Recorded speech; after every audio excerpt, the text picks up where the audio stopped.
Pasteur Graham bell एक आदमी थे जो ऑस्ट्रेलिया से आए थे, अपने दो छोटे छोटे बच्चों के साथ आए थे और वहाँ के आदिवासियों को पढ़ाते थे। उनको जिंदा जला दिया गया, दो मासूम बच्चों के साथ। शिक्षा देने का कार्य करते हैं, उनको जिंदा जला देना बच्चों के साथ, यह एक आतंकवादी घटना है। और ऐसे संगठन को 1997-98 में जब ओडिशा में ऐसा घटना हुआ था तभी देश से बैन कर देना चाहिए। संगठन होंगे, शांति प्रिय संगठन होंगे, वो चलेंगे, और जो उग्र और एक्सट्रीमिस्ट संगठन होंगे उनको बैन करने के सिवा दूसरा और कोई उपाय नहीं है। मैं कांग्रेस और नीतीश कुमार और मैं कहूँगा ममता बनर्जी, ये सब सामने आए और विपक्ष ऐसे सामने आके ऐसे उग्र संगठन को बैन करने का जो है कदम आगे बढ़ाए। बजरंग बली और बजरंग दल में जमीन आसमान का अंतर है। बजरंग बली मतलब क्या? बजरंग बली मतलब एक हनुमान जी।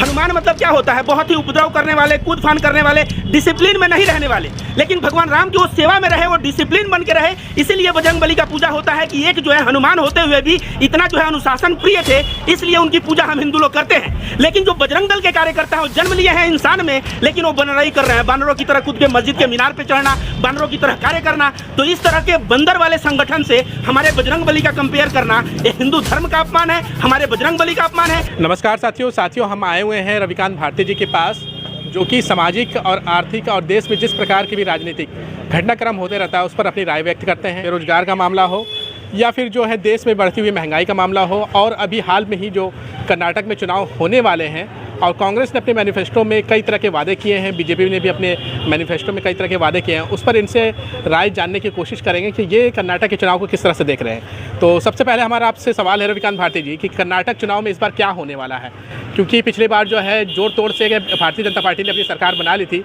क्या इस बार भी जो है हंग असेंबली होगी, तीनों पार्टियों को जो है बहुमत नहीं मिलेगा, या फिर एक पार्टी जो है पूरी तरीके से सत्ता पे काबिज होगी? देखिए, पिछले चुनाव में मोदी जी ने क्या कहा था कि मैं झोला उठा के चला जाऊंगा, मैं फकीर आदमी हूं। कर्नाटक के जनता ने झोला उठवा भी दिया, लेकिन जोड़ तोड़ के एक विधायक को 20-20, 200 करोड़, 20-20 करोड़, 30-30 करोड़ ऐसे जो है बजट पास करके पैसा देके विधायकों को तोड़ के वो लोग सरकार बनाए। तो कहीं ना कहीं इस बार जो है जो झोला उठा के जाने वाला बात है नरेंद्र मोदी की, यह बात इस बार के कर्नाटक चुनाव में सही नजर आएगी। हमारा सवाल ये है कि कर्नाटक चुनाव में कांग्रेस ने जो मैनिफेस्टो जारी किया उसमें उन्होंने कई वादे किए हैं कि जो बेरोजगारों को भत्ता मिलेगा और जो है राशन की मात्रा जो है वो भी बढ़ा दी जाएगी। लेकिन एक मुद्दे को लेकर के काफ़ी ज़्यादा चर्चा हो रही है कि कर्नाटक में कांग्रेस ने ऐलान किया है कि जितने भी नफरती संगठन हैं, उनके मैनिफेस्टो में लिखा हुआ है, जो भी नफरत फैलाएगा कर्नाटक में, चाहे वो कोई भी संगठन हो, बजरंग दल हो, PFI हो या फिर अन्य कोई संगठन हो, उसको बैन कर दिया जाएगा। इसको लेकर के काफ़ी ज़्यादा बवाल मचा हुआ है। तो आप कैसे देखते हैं कि अगर कांग्रेस की सरकार बनती है और बजरंग दल को बैन किया जाता है तो? देखिए, जो भी उग्र संगठन है उसमें PFI हो या बजरंग दल, उसको बैन करने की जो बात है इसको मैं पूर्णतया सपोर्ट करता हूं। इसलिए सपोर्ट करता हूं कि देखिए ओडिशा में क्या हुआ था। पेस्टर ग्राहम बेल एक आदमी थे जो ऑस्ट्रेलिया से आए थे, अपने दो छोटे छोटे बच्चों के साथ आए थे और वहाँ के आदिवासियों को पढ़ाते थे। उनको जिंदा जला दिया गया, दो मासूम बच्चों के साथ। दारा सिंह, जो बजरंग दल का दारा सिंह का वहाँ जो कार्यकर्ता था, वह अभी तक जेल में है। तो ओवरऑल देखिए, इस तरह से मासूम बच्चों को जलाने का कार्य किया जाता है। अंत में LK आडवाणी उस वक्त होम मिनिस्टर थे, बाजवा कमीशन का गठन किए और रिपोर्ट आया कि ये जो है ऑस्ट्रेलिया से आके आदिवासी और गरीबों को पढ़ाने का कार्य कर रहा था।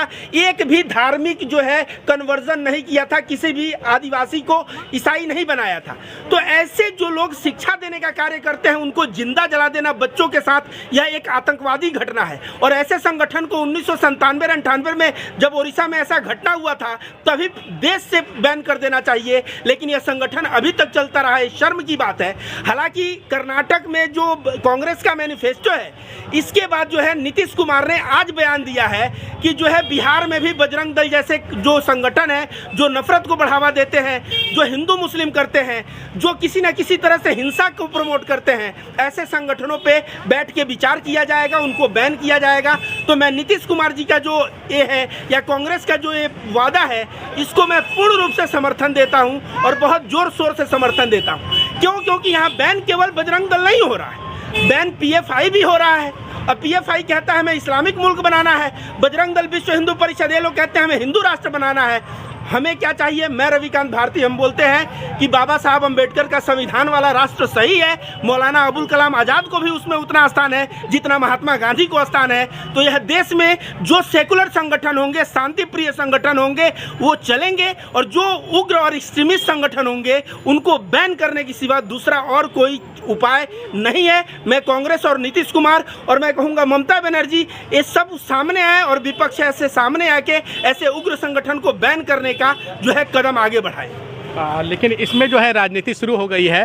प्रधानमंत्री नरेंद्र मोदी जी अपनी अपनी एक रैली के दौरान कहते हैं कि कांग्रेस जो है वो बजरंगबली को ही कैद करना चाह रही है, बैन करना चाह रही है और उनको जो है उन पर ताला लगा देना चाह रही है। इसको आप कैसे देखते हैं? देखिए, अमित शाह का बयान आता है बजरंग दल पे सवाल करिए, वो लोग बजरंग बली पे कूद जाते हैं। वैसे मोदी जी कहते हैं बजरंग बली को कैद किया जा रहा है। अरे भाई, बजरंग बली और बजरंग दल में जमीन आसमान का अंतर है। बजरंग बली मतलब क्या? बजरंग बली मतलब एक हनुमान जी। हनुमान मतलब क्या होता है? बहुत ही उपद्रव करने वाले, कूद फान करने वाले, डिसिप्लिन में नहीं रहने वाले। लेकिन भगवान राम की वो सेवा में रहे, वो डिसिप्लिन बन के रहे, इसीलिए बजरंग बली का पूजा होता है कि एक जो है हनुमान होते हुए भी इतना जो है अनुशासन प्रिय थे, इसलिए उनकी पूजा हम हिंदू लोग करते हैं। लेकिन जो बजरंग दल के कार्यकर्ता हैं वो जन्म लिए हैं इंसान में, लेकिन वो बनराई कर रहे हैं, बानरों की तरह कूद के मस्जिद के मीनार पे चढ़ना, बानरों की तरह कार्य करना। तो इस तरह के बंदर वाले संगठन से हमारे बजरंग बली का कंपेयर करना ये हिंदू धर्म का अपमान है, हमारे बजरंग बली का अपमान है। मैं कहूँगा नरेंद्र मोदी और अमित शाह तुरंत अपने पद से इस्तीफा दें। हिंदू धर्म की आस्था को चोट पहुँचा के इस तरह से वे लोग सत्ता में बने नहीं रह सकते। अभी जो CSDS का सर्वे आया है, इससे पहले ABP का सर्वे आया, उसमें साफ साफ देखा जा रहा है कि कांग्रेस को एज है और कांग्रेस जो है अपने बल पर इस बार कर्नाटक में सरकार बनाते हुए दिख रही है। तो क्या लगता है कि बजरंग बली के ऊपर जो मैनिफेस्टो में उन्होंने अपना बजरंग दल को शामिल किया है कि हम इसे बैन करेंगे, इस मैनिफेस्टो में इस मुद्दे को शामिल करने के बाद जिस प्रकार से भारतीय जनता पार्टी इस मुद्दे को उछाल रही है, तो क्या लगता है कि पूरा चुनाव जो है बदल जाएगा? क्योंकि अब तक तो जो है बेरोजगारी की बात हो रही थी, भ्रष्टाचार की बात हो रही थी कर्नाटक में, लेकिन अब तो जो लग रहा है ये जो है कि पूरी तरीके से ध्रुवीकरण होता हुआ दिख रहा है। देखिए, आप जो कह रहे हैं यह बिल्कुल नहीं होने वाला है कोई भी ध्रुवीकरण। क्यों? क्योंकि बेंगलोर जो है ना वो IT कैपिटल है भारत का। IT कैपिटल मतलब जितने बड़े बड़े कंप्यूटर के ऑफिसेस हैं वहाँ पे हैं, वहाँ पढ़े लिखे लोग रहते हैं। जाहिल लोग रहते तब हम बता सकते हैं कि हनुमान चालीसा जो है, हनुमान जी, बजरंग दल, इस तरह से जो जोड़ के हनुमान चालीसा और हनुमान जी को बदनाम किया जा रहा है, उस भावना में बह सकते थे। लेकिन वहाँ पढ़े लिखे लोग हैं, वो समझते हैं कि बजरंग बली का पूजा करना चाहिए, बजरंग बली को क्या सम्मान देना चाहिए और बजरंग दल के कार्यकर्ताओं का क्या सम्मान देना चाहिए, उनका क्या इलाज करना चाहिए, वहाँ के लोग बहुत ही बेहतर ढंग से जानते हैं। इसलिए कर्नाटक में भारतीय जनता पार्टी का सुपड़ा होगा साफ। ये सीधे तौर पे आप समझ लीजिए, क्योंकि वहाँ जाहिल लोग नहीं हैं, वहाँ पढ़े लिखे लोग हैं और वह समझ में आ जाएगा। बस चुनाव 10 तारीख को है, उसके बाद आप इंतजार करिए, रिजल्ट सामने रहेगा। आपको क्या लगता है कि कांग्रेस को अपनी मैनिफेस्टो में ऐसी बातों को डालने की क्या ज़रूरत होगी, जबकि वहाँ के जो मुख्य मुद्दे हैं, मूल मुद्दे हैं, वो भ्रष्टाचार और बेरोजगारी है। 40% कमीशन जो है वो चस्पा हो गया भारतीय जनता पार्टी के ऊपर।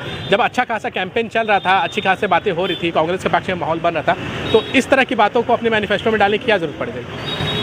देखिए, देश समृद्ध कौन करता है, परिवार समृद्ध कौन करता है। अगर आपके परिवार में रोज लोग लड़ते रहें तो आप काम कर पाएंगे, आपका परिवार समृद्ध होगा। जिस परिवार में लोग रोज लड़ते हो, आपस में भाई भाई लड़ता हो, वह परिवार कभी समृद्ध नहीं होगा।